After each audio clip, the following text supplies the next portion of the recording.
চাচ্ছেন, be honest, LPG করে দিলাম, হ্যাঁ একটু কাইন্ডলি শেয়ার করবেন। না সোফার আমার গাড়ি যথেষ্ট স্মুথ রান করতেছে এখন, আমি তো সেটা এখন অলরেডি টের পাচ্ছি।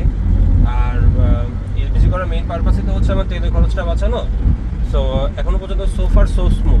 জি আসসালামু আলাইকুম, ম্যাট ওয়ার্কশপে আপনাদের সকলকে স্বাগতম।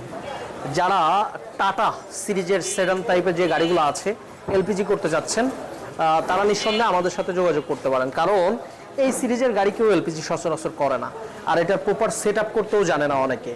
এটা রাইট ওয়েতে সেট আপ করার জন্য আমরা অ্যাট ফার্স্টে গাড়িটা ইন্সপেকশন করে নেই, নেওয়ার পরে আমরা সঠিক ওয়েতে এবং পারফেক্ট যে কিটটা দিয়ে এলপিজি করলে গাড়িটা চলবে, আমাদের কাছে এই সেটআপ আছে। টাটা সিরিজের সকল গাড়ি, অকটেন চালিত সকল গাড়িকে আপনি এলপিজিতে রূপান্তর করতে পারবেন। এটা টাটা টিয়াগো 2019 মডেলের গাড়ি, 2019 মডেলের গাড়ি, যেটা আমরা 60 লিটার সিলিন্ডার দিয়ে সিকুয়েন্সিয়াল করে দিয়েছি। এই যে সিলিন্ডারটা অলরেডি ইকুইপমেন্ট আমরা উঠিয়ে দিয়েছি, এটা 60 লিটার সিলিন্ডার দিয়ে আমাদের কিন্তু এলপিজি কনভার্সন করা অলরেডি শেষ।